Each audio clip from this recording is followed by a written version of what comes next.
Absolutely blows my mind that all of a sudden it's such shame that Bobby's sitting up here and he's questioning science, because I guarantee you if he was sitting here and he was going to be the secretary of HHS underneath the former President Biden, which I enjoy saying former president, I would bet you that you guys would have his back 100% and enjoy the fact that he's questioning science and would probably support his positions 100%. But because he's now on the Republican side, you guys have went way off the rail.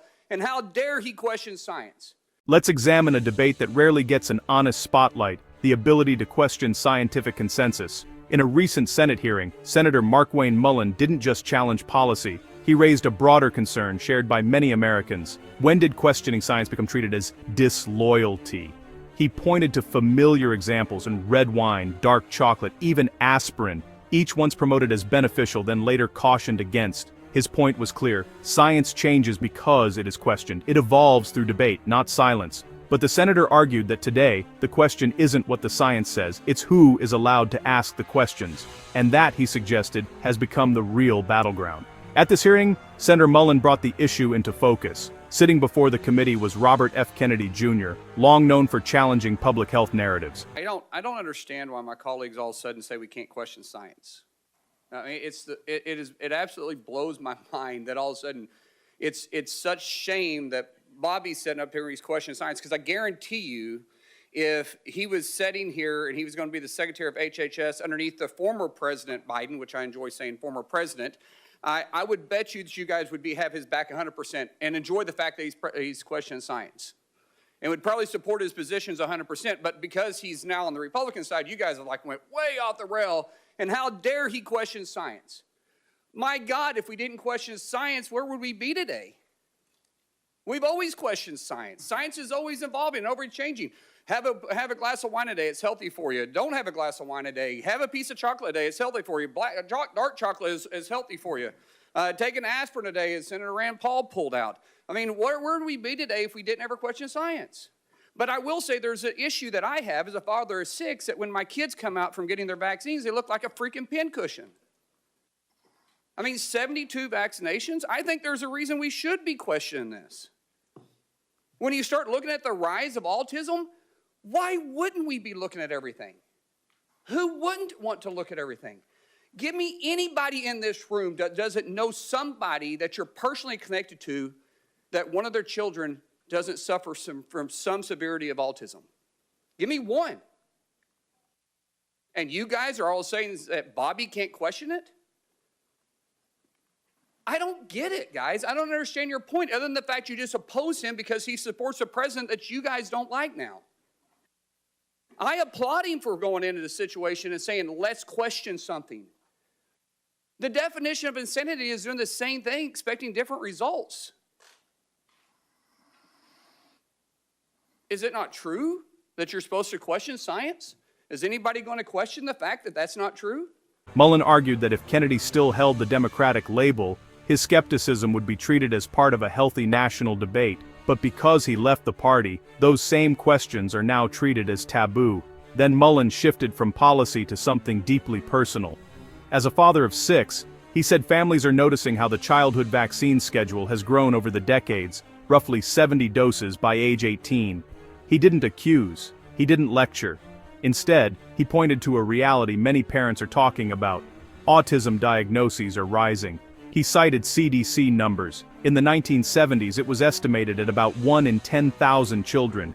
Today, the CDC reports roughly 1 in 36. Then he asked a simple question: does anyone here not know a child with autism? The room went still. No one responded. To be clear, major medical research has not found a causal link between vaccines and autism. Bobby, share the numbers again with me about autism.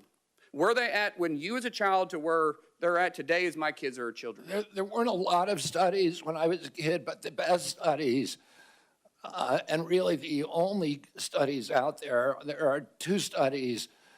One shows a rate of about 1 in 10,000, another about 1 in 1,500. And there are other estimates in between. Today, it is 1 in every 36 kids, according to CDC. I want to say one other thing. Relevant to the point you just made. In 1963, my uncle awarded John F. Kennedy the highest civilian honor to Francis Kelsey.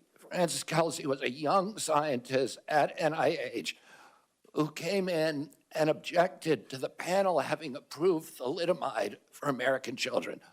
All the scientists of that day, they were doing it in Europe, all the scientists of that day and the scientific panels that work for the agency approved, green-lighted thalidomide. She stood up and screamed and fought and risked her job and risked her reputation, and she blocked it in our country. 3 years later, everybody recognized that she was a hero and a savior of our children, because we were not getting the kind of terrible, diabolical deformities as they were experiencing in Europe. My uncle gave her the highest civilian honor because she questioned science and was courageous enough to stand up and say, I don't care what happens to me, this cannot happen. And irony is that she was a Democrat at that time and she questioned science. But now all of a sudden, because you're working for Republicans, you're not allowed to question science. Let's go back to this and say let's just use the number of 1 in 10,000 at your age. Now, we're a little bit different in age. I'm not going to say how old you are, but you look great for your age. I will say that 1 in 36, that's not a pandemic, then what is? 1 in 36, and it used to be 1 in 10,000 have autism now? Can any of you guys with a straight face say that we shouldn't look at every aspect to what we're putting in our kids, be it from the food to the vaccines? 1 in 36, that scares the living daylights out of me. With 6 kids, I could have 36 grandkids. I'm just doing the math.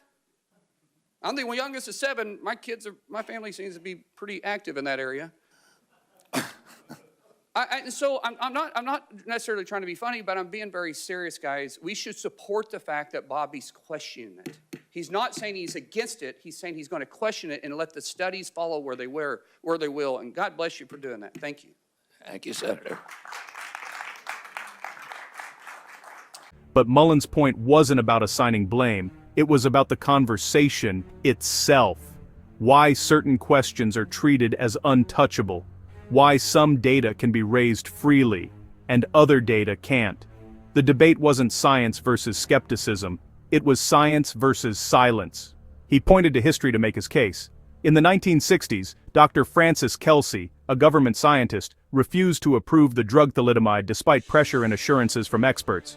Her decision prevented thousands of American infants from being born with severe birth defects. She questioned the science, and she was right. So Mullin asked, if challenging scientific consensus once protected the public, why is questioning it now treated as a threat? That was the heartbeat of his argument. Not denial, not conspiracy, just the belief that science should welcome scrutiny, not silence it. No raised voices, no theatrics, just a call for accountability, and a reminder that questions are not the enemy of science. If you found this breakdown useful, subscribe to Congress Unpacked and turn on notifications so you don't miss the next hearing we break down. And drop a comment.